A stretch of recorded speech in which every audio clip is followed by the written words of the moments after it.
Kan suka ada tuh yang bilang, wah gue udah masuk umur 40 nih. Emang ada apa dengan usia 40? Ya kan? Iya. Kok kayaknya serem banget sih usia 40 orang ngomong anak muda itu sterek, keren, berotot. Itu biasa namanya anak muda.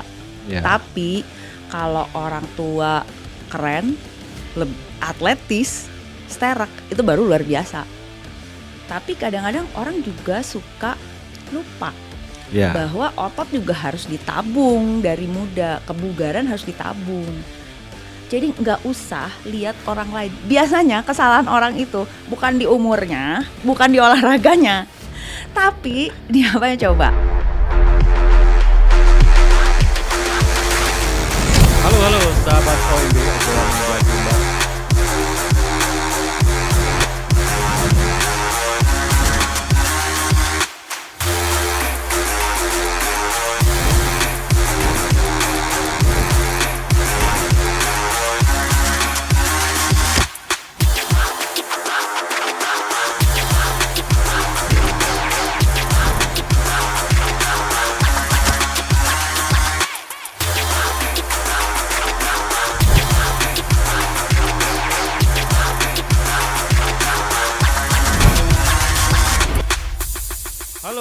Halo sahabat OMB, obrolan meja bundar hari ini fitness coach Rieke Setiawati kembali menemani Anda semua.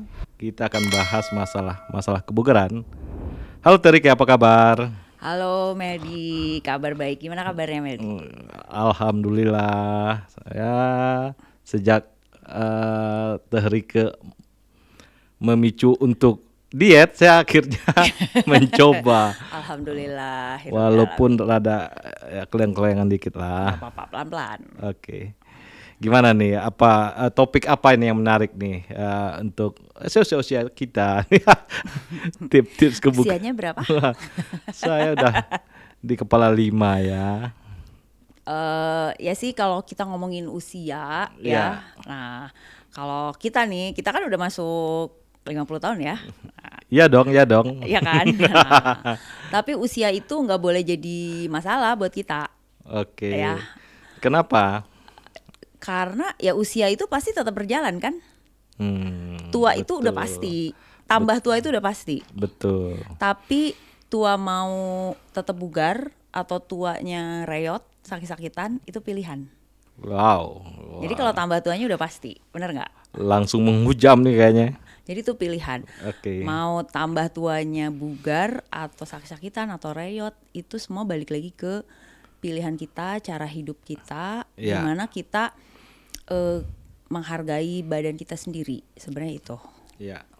Jadi kalau di usia 50 nih porsi olahraganya apa, makannya apa, tidurnya gimana nih Terika? Nah, kayak gini. Jadi kalau misalnya kita udah kan kalau teman-teman yang suka ikut kompetisi olahraga itu ada namanya usia master. Wih, usia master. Usia master itu biasanya 40 tahun ke atas udah dianggap master. Nah, apa tuh definisinya apa nih? Itu tuh sebenarnya mereka yang bikin sih, panitianya yang bikin. Ada yang 45, ada yang 40. Ini kategori aja sebenarnya ya. Tapi dianggap bahwa 40 itu udah master. Jadi udah tidak bisa dianggap bersaing lah dengan yang muda-muda banget gitu kan. Nah, tapi dibikin dibikin nama bagus ya. Supaya bisa berprestasi dengan sesamanya gitu kan. Jadi fair lah. Nah, itu kalau yang suka ikut kompetisi. Nah, terlepas dari itu semua, kan suka ada tuh yang bilang, wah, gue udah masuk umur 40 nih. Ya kan? Saya juga dulu waktu sebelum 40 tahun itu karena denger orang ngomong kayak gitu, emang ada apa dengan usia 40? Ya kan? Kok kayaknya serem banget sih usia 40 orang ngomong, iya soalnya saya tuh udah 40 jadi harus ini harus itu gitu kan. Tapi lebih ke physically secara penampilan. Waktu itu yang saya simak orang-orang. Jadi misalkan yang nggak mau keriput lah gitu kan, yang kelihatannya tambah tua gitu. Nah itu tuh wah emang gitu banget gitu kan. Saya mikirnya gitu.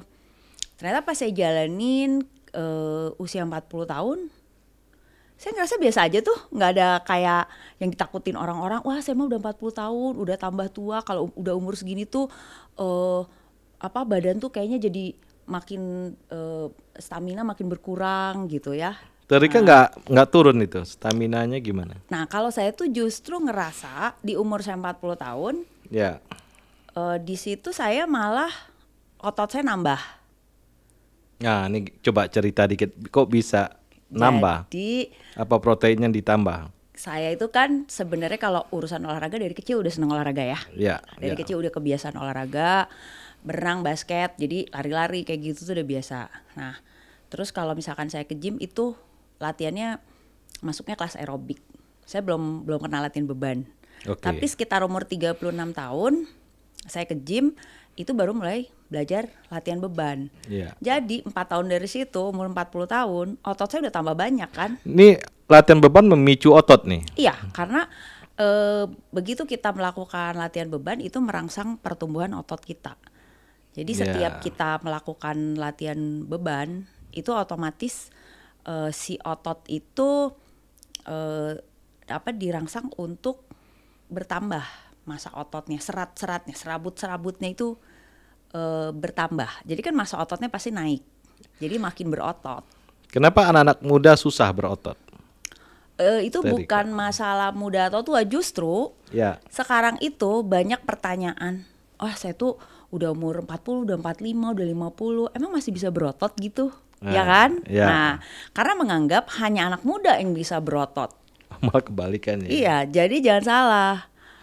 Anak muda itu sterek, keren, berotot. Itu biasa namanya anak muda. Tapi kalau orang tua keren, atletis, sterek, itu baru luar biasa. Ini kayak Pak Panglima nih kayaknya nih. Nah, kayak Mas Adi Rai 52 tahun ya kan. Itu kan justru orang tuh masih terawat otot-ototnya. Nah, jadi di situ sebenarnya kalau pengalaman saya pribadi dari 36 tahun ke 40 tahun itu saya nabung otot untuk umur saya sekarang ini. Gitu. Jadi sejak saya mulai latihan beban itu saya seperti menabung otot. Kan kalau orang tuh biasanya nabung uangnya banyak supaya nanti pensiunnya gue nggak usah kerja keras gitu kan. Ya nggak, tinggal ya udah uang pensiun udah banyak gitu kan, malas mungkin tambah tua tetap kerja keras. Nah tapi kadang-kadang orang juga suka lupa bahwa otot juga harus ditabung dari muda, kebugaran harus ditabung. Karena nggak ada tuh yang namanya otot tiba-tiba jatuh dari langit jadi gitu. Hari ini latihan besok jadi, nggak mungkin. Harus tetap kan? Sekel ya. Jadi harus ditabung. Nah itulah kenapa saya sangat mengapresiasi, saya sangat senang lihat sekarang di gym itu banyak anak-anak muda, mahasiswa ke gym, latihan beban. Berarti mereka itu di umur kita nanti, di umur mereka seumur kita sekarang ini, berarti nanti kan 30-an tahun kemudian, 25 tahun kemudian, 20 tahun kemudian itu badannya akan bugar, ototnya banyak. Ya kan? Nah, akan lebih kuat. Jadi itu menabung untuk di usia 40 tahun, 45, di usia master itu mereka tidak akan berkurang staminanya, kekuatannya, ototnya ya. Nah, bahkan mungkin bisa jadi lebih kuat dari dia waktu mahasiswa misalnya. Itu ada beberapa temen saya juga begitu, dia ngerasa waktu mahasiswa suruh lari aja males, jalan kaki aja deh. Tapi sekarang setelah dia melakukan latihan beban teratur selama 2 tahun, udah naik Gunung Papandayan ternyata, udah lari-lari gitu. Nah jadi kan itu usia bertambah bukannya malah reyot, tapi malah lebih kuat dari dia sebelumnya, sebelum dia menikah malah, sebelum dia punya anak, ya kan? Padahal yang dikhawatirkan orang-orang itu, wah nanti kalau udah nikah, udah punya anak, gue makin reyot, makin gak kuat, makin letoy gitu. Tapi kan ada pada satu titik dia menjadi reot kan?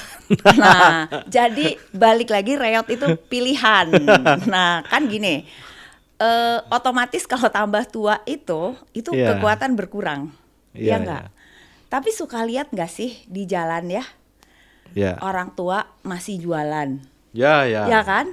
Nah, sementara kayaknya kita ya yang lebih muda dari orang tersebut itu kayaknya kalau disuruh bawa tanggungan gitu ya kayaknya nggak sanggup. Nggak sanggup. Ya nggak. Ya, Nah, ya. jadi itu baik lagi kalau mudanya bapak itu atau ibu itu leyeh-leyeh, nggak mau kerja keras gitu kan, bermalas-malasan, itu kan nggak terlatih, badannya males, pasti tuanya reyot, bener nggak? Ya kan? Apalagi dengan kalau tambah umur itu biasanya begitu orang melemah, dia akan malas untuk berolahraga. Sementara porsi makan tetap banyak, ya nggak? Jadi inputnya banyak, outputnya itu lebih sedikit. Iya nggak? Yeah. Nah kalau orang duit itu besar pasak daripada tiang, kalau ini kebalik, ya kan? Nah pemasukannya banyak banget, pengeluarannya dikit. Jadi kan semakin bertambah lemaknya, berat badannya jadi reyot otomatis. Ini contoh ya inilah apa figur-figur ya public figure apa nih yang udah master tapi oke gitu. Ya kalau kita lihat mah paling gampang pasti Mas Ade Rai lah ya, itu usia 52 tahun. Tapi kalau orang biasa yang bukan atlet, itu banyak teman-teman saya yang masih aktif berolahraga ya, itu tuh kebugarannya masih terjaga. Ya kalau public figure tuh siapa ya kira-kira? Kayaknya gue nggak mengikuti. Bingung juga ya, jarang nonton TV saya, nggak punya TV saya udah 2 tahun. Pelatih. Siapa ya? Nah, kalau saya lihat ada dulu pelatih Persib namanya Pak Indra Thohir. Wah. Nah, itu kalau teman-teman yang suka sepak bola itu tahu bahwa Pak Indra Thohir itu sampai usia 70 tahun tuh masih segar bugar, jaguar ringkas kalau kata orang Sunda. Itu luar biasa. Karena kan selalu aktif ya di lapangan, ngelatih gitu, dan beberapa pelatih di Stadion Atletik Pajajaran itu yang saya kenal ada Pak Wita Witarsa. Itu usianya juga seperti orang tua kita ya, gitu. Nah, beliau tuh masih di lapangan, masih ngelatih, masih segar bugar gitu. Padahal sudah masuki usia pensiun itu. Ya, tapi kan kita lihat orang makin tua ya, senamnya pernapasan, tai chi. Nah, orang kan menganggap kayak gitu ya. Kayak gitu ya. Nah, nanti kalau udah tua cukuplah tai chi buat gua. Nah, sebenarnya itu memilih olahraga, memilih aktivitas, itu nggak bisa kita bilang bahwa gue sih olahraganya cuma ini, gue cuma pernapasan. Enggak, mungkin di luar itu dia juga melakukan latihan-latihan lain. Karena latihan pernapasan itu penting. Apalagi kalau kayak tai chi itu juga melatih gerak. Ya kan? Nah, pasti otot-ototnya ada juga. motorik. Nah, motoriknya tetap dilatih. Ya kan? Yeah. Jadi apapun pilihan olahraganya, pilihan aktivitas kita untuk memperkuat otot-otot kita, itu sebenarnya tergantung dengan kesenangan kita sama kapasitas badan kita sendiri. Ya kan? Apalagi udah tua nggak mau lah pasti melakukan hal-hal yang dipaksa gitu kan, maunya seneng aja. Nah, untuk alarm dari badan gimana nih? Ini udah oke, itu kurang atau apa untuk exercise-nya? Biasanya gini, kalau orang itu suka melemahkan diri sendiri. Seperti ini. Setannya masuk ya. Jadi gini, dia suka menganggap bahwa gue sih udah 40 tahun, gue 50 tahun, gue nggak akan ini deh, nggak akan kayak lu, latihan lu kayak lu nggak kuat. Sekarang saya balik tanya, emang siapa mau nyuruh lu latihan berat kayak gue? Iya kan? Gampangnya gitu, ya nggak? Jadi mulai aja kalau memang belum pernah atau emang harus olahraga itu kan biar tambah bugar, mulai. Nah biasanya itu kalau saya sarankan misalkan cari temen supaya seneng, ya kan? Apakah iming-imingnya nanti foto-foto gitu kan? Nah itu pokoknya olahraga aja, nanti lama-lama badannya akan minta gitu, tapi biasakan dulu. Nah, jadi di seperti situ senior citizen club ya. Ya, jadi ikutlah teman-temannya. Cuman ya gitu, jangan memperlemah diri sendiri. Gue mau udah tua, ikutnya emang tua-tua aja gitu. Nggak harus begitu. Kan bisa was-was nih. Nah, was-was iya sih ya. Orang banyak was-was karena merasa, wah gue nih mulai olahraga, gue udah nggak pernah olahraga gitu kan. Nah, tapi coba kita berpikir bahwa akan lebih enak ya kalau saya tambah usia itu badan saya tetap bugar, tetap nyaman beraktivitas, ya kan? Yeah. Nah, hobinya berkebun, kalau jongkok dari berdiri itu nggak susah gitu kan, nggak pegel-pegel gitu. Itu mungkin akan lebih nyaman kalau otot-ototnya lebih kuat kan gitu. Jadi kesenangan apapun, bisa piknik kemana, backpackers, itu pasti kita lihat tuh orang-orang yang udah usia senior citizen itu kan banyak. Nah, itu karena mungkin dari mudanya dia sudah beraktivitas olahraga ya. Pasti orangnya aktif, nggak mungkin orangnya malas-malasan. Ya nggak? Orang malasan tuh dari bentuknya udah kelihatan, ya nggak? Nah, jadi menabunglah. Kalau misalkan sekarang udah umur 40, 45, 50, toh selalu ada ungkapan klise. Tidak ada kata terlambat. Iya. Ya nggak? Iya dong. Nah, mulai aja gitu, mumpung masih bisa dikasih kesempatan, kita masih bisa jalan.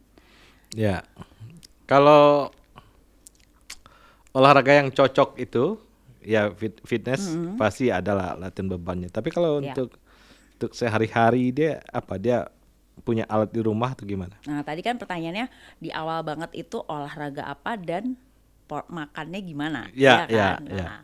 Jadi sebenarnya makan sama olahraga itu nggak bisa dipisahin. Kalau kita olahraga terus makan ngawur, ya sayang kan, kita udah latihan. Nah, tapi kalau misalkan makannya sehat ya, dijaga, diatur, tapi kita males olahraga, itu kan sayang juga, badannya otot-ototnya tidak terlatih kan. Jadi itu dua. Nah, kalau untuk olahraganya pilihannya, kalau misalkan memang pemula gitu ya, kan banyak tuh ada orang, gue tuh pengen loh sekarang lari gitu kan. Mulai aja dari jalan kaki dulu. Jalan kaki dulu, jadi menguatkan otot-otot kaki dan supaya jantungnya juga nggak kaget langsung dibawa lari-lari kan. Nah, itu ada yang namanya, kalau saya dalam pekerjaan saya sebagai fitness coach, itu ada istilah efek jerak. Apa tuh Jadi kalau misalkan saya ngasih menu latihan sama klien saya atau siapapun lah gitu yang latihan di gym, itu kalau dia besok yang ngerasa sakit-sakit, capek banget, pasti kapok ya kan? Ternyata olahraga tuh gak enak ya, berat banget, sakit badan, gitu capek ya. Gitu kan. Nah, itu efek jerak. Kemungkinannya orang itu besoknya tidak akan tertarik lagi. Jadi kayak jerak. Nah, jadi mulainya jangan karena kita lagi semangat banget ya, terus misalkan wah gue semangat mau olahraga, apalagi misalkan gue mau turun berat badan, terus hari itu olahraga 2 jam gitu kan, sampai ke rumah lo yuk, tapi besok gue masih bisa. Hari keempat mungkin dia sakit. Terus ya gimana? Kan? Jadi pelan-pelan aja, hari ini jalan kaki dulu semampunya. Misalnya 10 menit, emang mampunya 10 menit, udah 10 menit aja dulu. Habis itu besok masih tetap 10 menit, nggak apa-apa.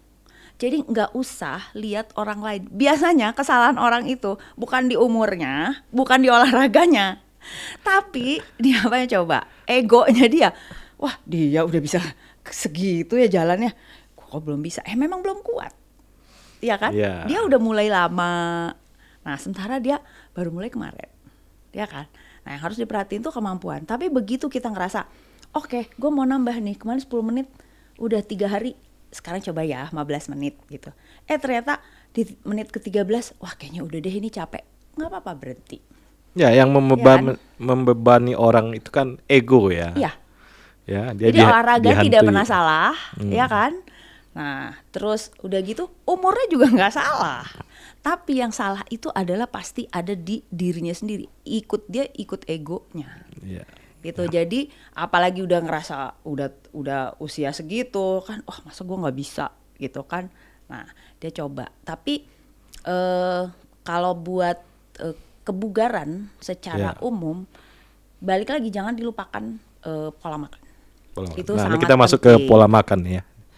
Silakan Rika. Kalau pola makan seperti biasa, itu kan kita pilih makanan-makanan yang lebih dekat ke makanan alam. Jadi tidak mengalami proses yang terlalu panjang untuk sampai di piring kita. Jadi misalnya tidak diolah panjang di pabrik gitu kan, cukup misalkan dari biji beras dimasak jadi nasi, ya kan, itu diolah supaya matang aja kan, nggak kayak burung jadi makannya bijinya doang gitu kan. Nah, jadi pilih makanan-makanan yang senatural mungkin, sealami mungkin gitu. Terus kita hindari, bukannya nggak boleh ya, boleh aja kita hindari makanan-makanan yang digoreng. Nah itu karena kita kan pengennya ya lebih sehat ya, tapi kalau udah digoreng itu kan ada LDL ya gitu-gitu ya, udah tahu sendiri tuh biasanya yang suka cek ke lab itu kayaknya wah angkanya udah merah kan. Nah, dapat bintang nih. Dapat bintang kan. Nah, dapat bintang. Jadi itu kita hindari buat orang yang nggak punya bintang atau rapot merah itu jangan takabur juga. Karena mungkin suatu saat karena kita nggak apa-apa deh ya kan, lama-lama numpuk juga tuh. Nah jadi jangan menyakiti badan kita sendiri ya kan, nyawa kita tuh ada di situ, jangan disakitin badan kita, dipeliharalah baik-baik, disayang-sayang dengan ngasih makan yang sehat, bernutrisi, bergizi ya kan. Terus protein. Nah kadang-kadang orang itu suka fokusnya sama wah sayur itu sehat ya kan, tapi biasanya orang tuh melupakan protein. Karena protein itu kan membangun sel ya. Nah, itu mengganti sel. Jadi kalau kita tambah tua itu kan reyot kan, selnya usang. Bener gak? Iya dong. Nah, reyot kan badan kita, rusak tuh selnya. Mau diganti pakai apa kalau kita kurang protein? Iya gak? Jadi protein itu penting. Dan protein itu kan sebenarnya di sekitar kita itu banyak banget. Ikan ya, ikan juga ada, ikan laut, ikan air tawar. Indonesia itu kan ikannya luar biasa tuh. Tempe ya. Ya tempe, telur gitu. Nah itu pun apalagi sekarang pengetahuan tuh udah lebih, orang tuh gampang banget kan mengakses informasi. Kita tinggal lihat aja protein kandungannya sekian gitu. Terus protein apa yang paling gampang, cara masaknya gitu kan, itu tuh udah banyak tuh di YouTube di mana gitu. Tinggal nyontek aja dari situ, itu gampang lah informasi. Nah, yang paling sulit tuh kalau bosan. Nah, justru itu. Jadi disitulah ya kenapa kita tuh kan udah banyak tuh disediain kayak tadi tempe, tahu gitu ya. Nah, jadi jangan sampai kita tuh menunya hari ini ayam, besok ayam lagi, ya kan? Orang bosan, jadi besoknya dietnya pundung. Nggak enak nih dietnya. Boleh tuh sekali-kali misalnya, kalau emang nggak suka masak ya kayak saya suka catering diet. Di mana tuh? Pasti pintar tuh, nggak boleh nyebut merek ya. Nah, jadi itu udah banyak tuh ya, udah banyak lah catering diet itu. Jadi tinggal yang kita suka tanya sama orang, yang enak mana gitu kan. Tapi pasti makanannya tuh yang saya udah tahu ini makanannya nggak digoreng gitu ya, bumbu-bumbunya juga oke kan, yang natural, bukan yang kemasan-kemasan gitu. Jadi saya di situ kalau saya memang nggak bisa masak ya udah, saya emang nggak apa-apa gitu. Dari bahkan warung nasi ya langganan saya di Cihapit itu saya bisa pilih di situ makanan diet. Ada nasi merah, ada pepes ikan, ya kan, lalap sambal itu udah pasti ada. Cihapit cukup lengkap ya kan. Nah di situ ada pepes tahu, ada lagi yang pokoknya banyak sekali menu-menu pilihan. Jadi kita tuh sebenarnya dari kita sendiri itu mesti memang kalau nggak suka nggak usah dipaksa makan itu. Kayak orang lihat saya makan dada ayam, dia nggak suka ya nggak usah. Lu nggak usah kayak gue makan dada ayam. Yang suka apa? Aku lebih suka ikan. Nggak apa-apa. Ini yang susah dihindari kalau kumpul sama teman-teman. Nah, ini emang ini tuh itu yang paling setannya tuh bener itu, ya kan? Nah, itu jadi kalau kita diet itu ya rintangan terbesar diet itu orang terdekat kita, keluarga ya, yang di rumah, suami atau istri atau anak, orang tua, mertua ya, nah dan teman-teman kita. Jadi mereka itu kadang suka ngapain sih diet gitu ya, udahlah makan aja nih, udah dimasakin, nih udah dibeliin. Tiba-tiba gitu jam 9 datang martabak. Nah, nasi goreng ya kan. Udah gitu anaknya masak Indomie, nggak boleh nyebut merek ya. Nah kayak gitu kan.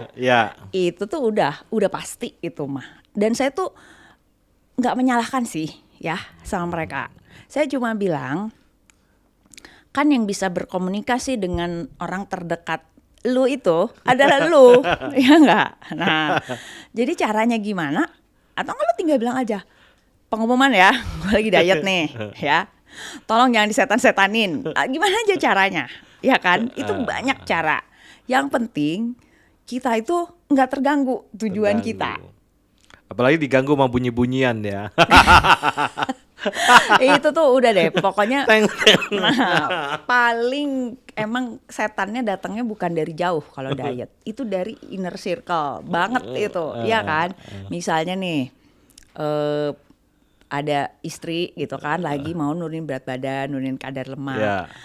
Suaminya tuh sebenarnya seneng kan kalau istrinya lebih langsing, lebih shape badannya. Tapi tetap tuh suami suka kurang ajar, dia pulang dengan alasan sayang istri. Yeah. Nih, bolu kesukaan istrinya zaman itu kan.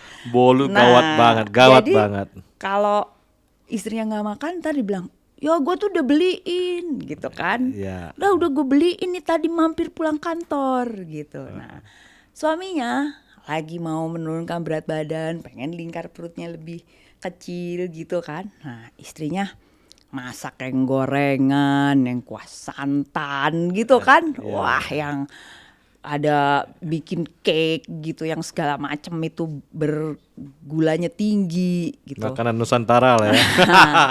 Itu tuh bukan yang nggak boleh, tapi kan ini dalam rangka menurunkan kadar lemak. Ya kalau nggak ada masalah dengan kadar lemak ya nggak ada masalah tuh makanan, ya nggak. Nah, ya terus istrinya ini begitu nggak dimakan, saya tuh udah susah-susah masak nih. Nah, jadi kan salah lagi tuh. Nah, itu emang jadi rintangan. Jadi udahlah sok teamwork aja, lu kalau mau lebih sehat, lebih bugar, lu tuh harus teamwork, nggak bisa gitu. Iya. Nah kalau trik sama teman-teman, ini biasanya saya juga nggak enak juga kalau misalkan setiap diajak makan nolak gitu kan. Nah saya tetap gitu, tapi kan saya memang orangnya bisa bilang enggak gitu. Ada bilang yang ya deh mau gitu. Nah saya biasanya makan dulu di rumah makanan diet saya. Begitu ngumpul saya cuman minum kopi. Iya. Gitu. Jadi itu strategi aja. Toh kita tetap hadir di situ, ya enggak? Dan kalau kita udah bilang, udah tadi di rumah udah makan, kenyang.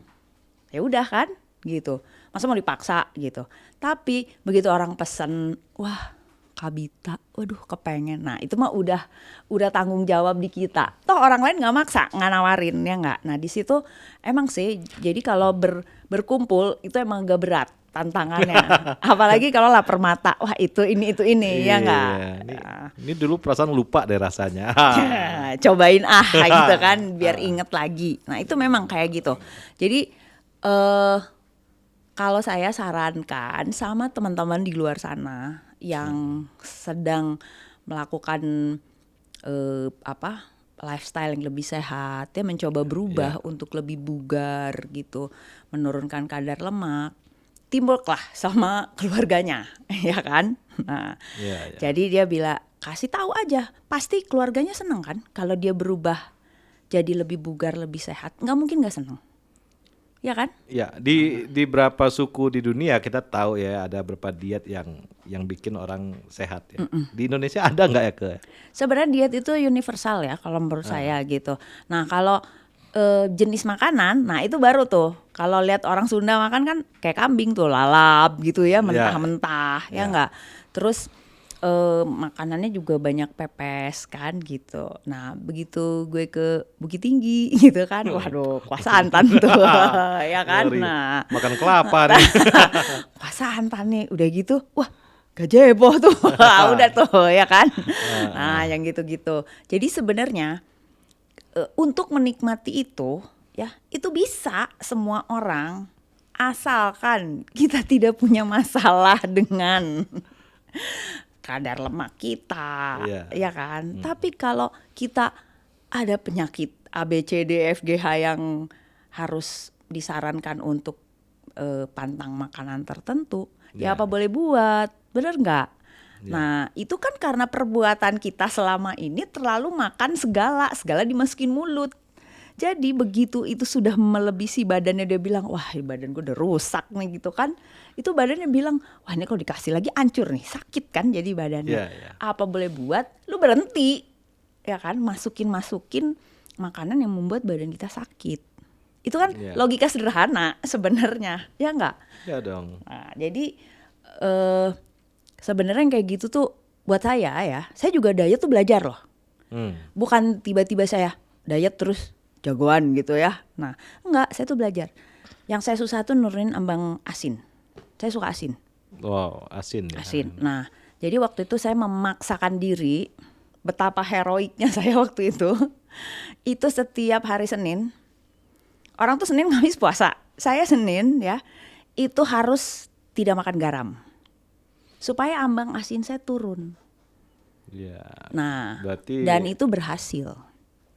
Jadi saya tuh abis itu asin saya juga jauh berkurang dan apalagi pilihan-pilihan makanan asin saya kan di sambal ya.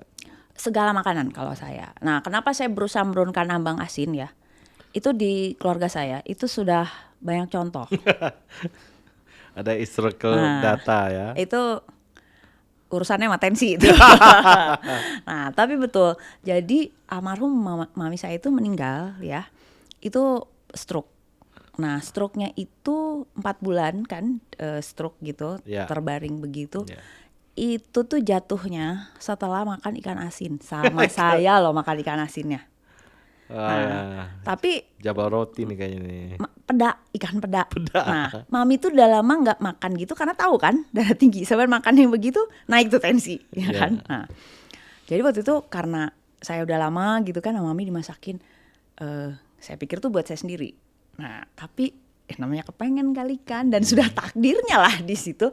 Saya udah bilang nggak usah tuh gitu. Nah, tapi makan. Nah, di situ tensinya naik. Besoknya kena serangan stroke gitu. Dan itu banyak terjadi di keluarga saya, teman-teman saya. Nah, itu kan ngeliat kasus seperti itu, wah kayaknya gue bahaya nih kalau nambah ambang asin saya turunin gitu. Karena itu kan kebiasaan. Tapi kalau nggak ada asin tuh makannya tidak bermakna. Iya, betul. Hambar. Sampai sekarang saya masih kok makan ikan asin, masih. Tapi nggak gila banget gitu ya, nggak harus asin gitu. Jadi apa-apa digaramin lagi, nggak harus kerasa bumbunya gitu ya. Nah, itu biasa aja. Jadi karena sodiumnya itu yang dihindari gitu. Bukan rasa asinnya ya yang bikin darah tinggi, itu bukan rasa asinnya itu, tapi bahan-bahan dari yang garam, kecap itu tidak rasa asin pun itu mengandung sodium tinggi kan. Nah, jadi itunya. Air putih nih belum nih. Oke, kalau air putih itu udah pasti ya, kita tuh kan. Jadi kalau kita banyak garam tuh banyak air putih juga gimana? Itu cuman sekedar logika gini. Itu kan kalau banyak digelontor, lu banyak buang kan. Nah, jadi kalau kurang minum, lu buangnya susah. Itu gitu doang. Pikiran sederhananya. Jadi sebagai pelarut. Tapi ya jangan lu nganggap gue udah pakai penyedap ini penyedap itu, nggak apa-apa ntar gue minum banyak. Nah, jangan juga kayak gitu. Setan jangan, itu setan juga tuh. Ya itu kebiasaan kita. Nah, terutama orang-orang yang merasa harus langsing cepet gitu ya. Nah, itu kepengen punya obat ajaib. Jadi ada nggak gitu ya obat, maksudnya sesuatu yang, ada nggak sih diet yang cepet banget turunnya gitu? Ya nggak usah makan aja, pasti kurus ya kan. Nah, itu biasanya justru orang-orang di umur 40, 45 itu pengen kayak begitu. Karena ngerasa kan gila gue kok kayaknya tambah melar badan gue.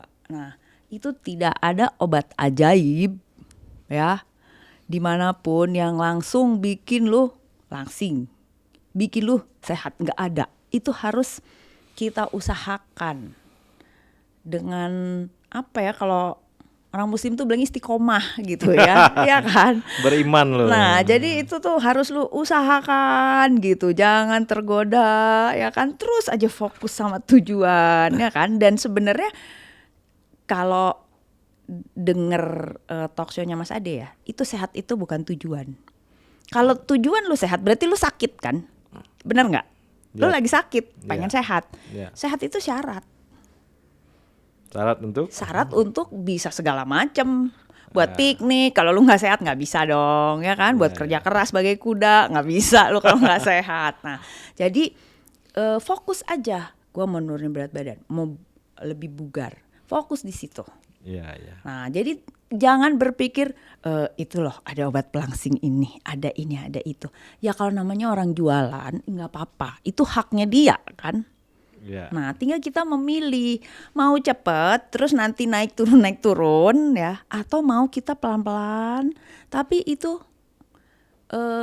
abadi gitu. Sampai kita meninggal tuh sehat gitu, ya kan? Meninggal sehatnya gimana? Nah, jadi kan nggak pengen gitu kita tuh meninggalnya husnul khotimah gitu ya. Terus sehat lagi kan, maksudnya nggak harus menderita dulu sakit ya kan? Ya, gitu. Ya. Kan pengen orang tuh sehat terus gitu. Nggak bikin orang jadi susah ya.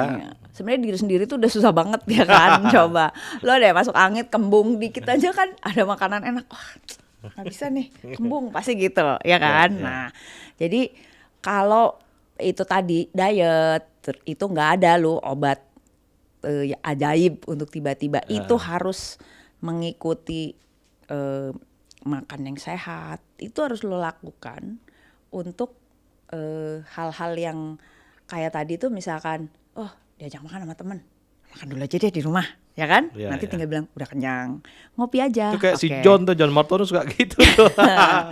Ya itu mungkin kami punya visi yang sama, pikirannya sama, jadi kan begitu Rek makan, tadi udah di rumah udah kenyang nih. Tapi gitu gue kan ngopi aja. Tidak berkebudayaan lu. Kenapa? Maksudnya tapi kan itu balik lagi gini, kalau orang itu menghargai kita, ya kan, udah pasti Rika tuh emang makannya begitu. Jadi itu udah identitas gue kayak gitu, jadi udah maklum aja gitu kan. Kadang-kadang kan coba deh, sekarang lu makan sama gue, malah lu yang gak enak hati kan? Gak enak hati. Nah itu karena identitas gue makannya udah sehat, ya kan, nggak makan yang nggak sehat. Begitu lu makan yang nggak sehat, lu yang nggak enak hati kan. Nah, tapi kalau belum yang punya identitas, itu lu malah jadi setan, ya kan? Udah nggak apa-apa dikit aja, dietnya besok lagi aja. Nah, itu biasanya terjadi tuh di umur kita. Karena kan teman-teman kita dari lama, ya, itu kan masih berkomunitas tuh sama kita. Terus kita tuh udah juga punya suami, punya istri, ada mertua, ada ipar gitu kan. Wah, dibikinin ini sama ipar, nggak enak mau nolak, ya kan? Nah itu jadi memang tantangannya tuh bener deh, itu tuh tantangannya kayak gitu. Tantangan dan rintangan nah, itu. Tapi ya balik lagi, bilang aja. Jadi saya sih selalu bilang sama teman-teman saya, nggak enak nih sama atasan gue gitu kan, udah ini dia ngajak makan. Ya udah bilang aja, saya tuh nggak mau ini gitu, misalkan sakit diabetes gitu, saya nih harus nurunin kadar lemak saya gitu, karena saya khawatir nanti kesehatan saya terpengaruh. Kan kalau udah urusan sehat, masa ada orang mau maksa, iya kan? Nah, jadi kan kalau misalkan ya saya nih mau memperbaiki kesehatan saya, tinggal bilang aja, ya kan? Karena kalau udah urusan kesehatan, orang masa sih ngebiarin lo jadi makin gak sehat, ya kan? Nah jadi kalau saya sih bilang aja nggak apa-apa gitu, nggak akan ditempelin juga. Saya bilang sama atasan lo, saya suka ngomong karena kan sungkan gitu, dan sampein aja gitu. Toh keluarga kita akan lebih seneng kalau kita lebih sehat, iya nggak? Dan mungkin malah terpengaruh kan keluarga kita. Itu banyak cerita seperti itu, yang walaupun orang itu belum kurus lah gitu, dianya justru bilang, Rek, padahal gue tuh belum kurus ya, tapi orang udah bilang, lu kurus ya sekarang, turun berapa kilo? 15 kilo ya? Enggak, baru 7 kilo aja gitu kan, tapi kayaknya udah beda banget. Nah itu orang tuh ya udah mulai terpengaruh. Suaminya ikut makan nasi merah, adik-adiknya terus ikut nge-gym, walaupun belum jadi ini banget, in shape banget gitu. Dia mempengaruhi lingkungan ya. Gitu. Dan pilarnya kan 3 makan, exercise, dan tidur. Nah tidur belum nih? Ya kalau tidur mah ya. Leyeh-leyehnya gimana? Itu sebenarnya ada yang bilang bahwa kualitas tidur gitu. Nah kalau saya pribadi, saya itu memang membiasakan diri jam 10 tuh udah tidur.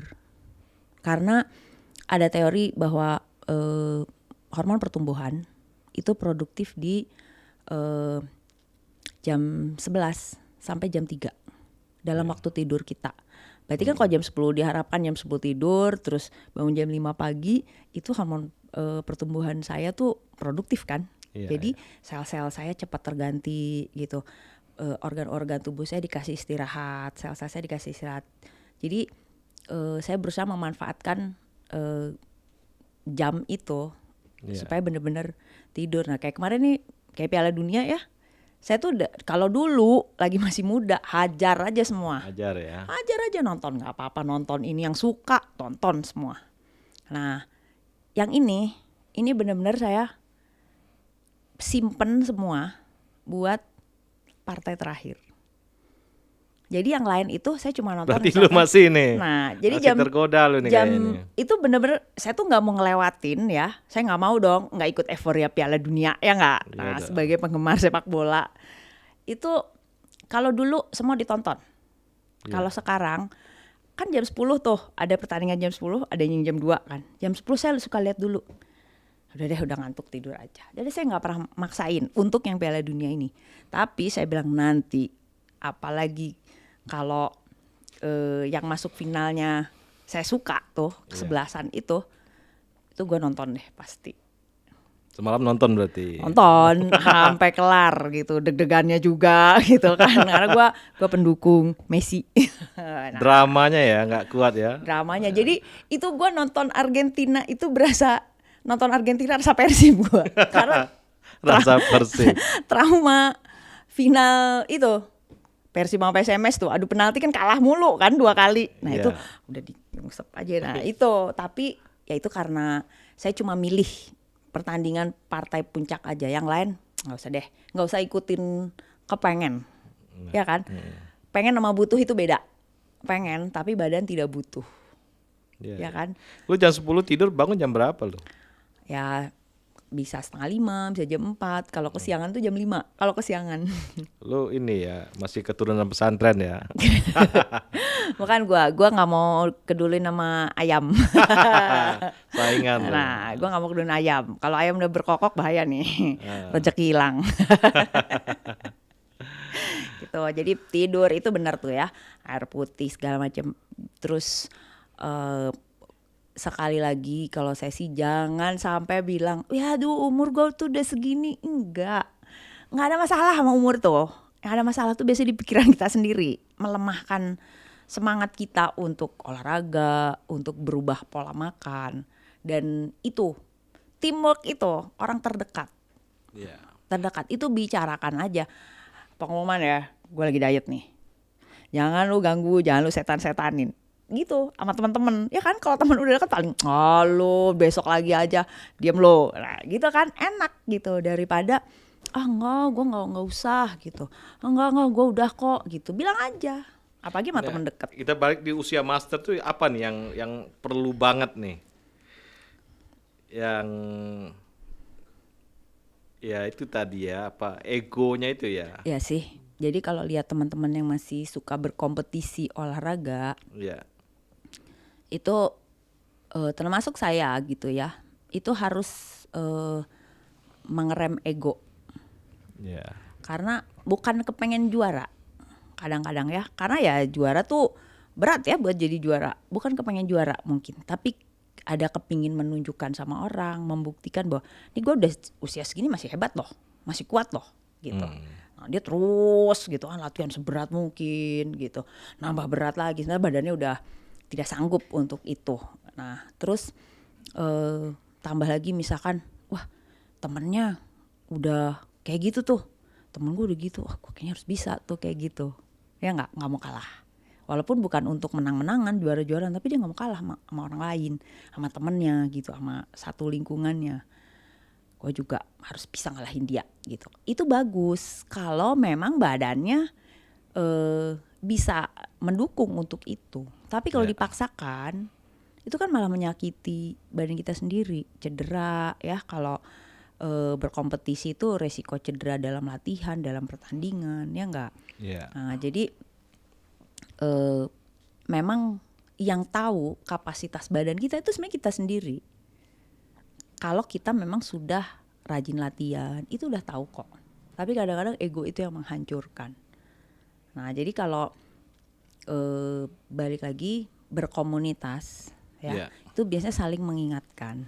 Jadi ngongko-ngongko penting nih ya. Ya, saling mengingatkan. Nah, begitu komunitasnya toksik gitu kan, nggak bener gitu, udah nggak apa-apa, makan ini makan itu nggak apa-apa lah, nggak apa-apa gitu. Nah, kita harus udah mulai bahwa balik lagi bukannya temen yang kita singkirin ya, itu mah teman itu kan rezeki buat kita, ya nggak, rezeki itu nggak uang doang kan, tapi teman baik itu kan rezeki lah buat kita, ya nggak. Emang kita mau punya musuh, nggak mau kan? Nah, kita tuh berteman, tapi bukan teman kita singkirin, tapi kitanya yang berusaha untuk nggak apa-apa, teman gue kayak gitu, ya itu pilihannya dia.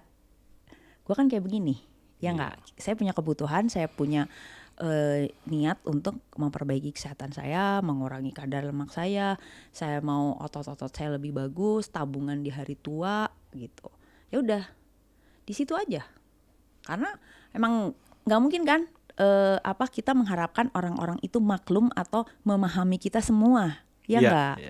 Baiklah, Teh Rike. Ya, tip-tipnya menarik untuk usia master ya. Jadi gimana? Mau dijalanin nggak? Jalanin dong. Kita lihat. Gue udah keleng-kelengan nih, jalanin dong. Kita lihat berapa bulan? 3 bulan. Nah, kita lihat berapa bulan ya. Coba nanti, ini saran saya ya. Oke. Ini bukan body shaming loh, ini saran. Jadi ada namanya parameter kebugaran. Oke. Nah, emang ada alat tuh buat ngukur massa otot, kadar lemak, ada mesinnya, alatnya ya. Nah, timbangan gitu.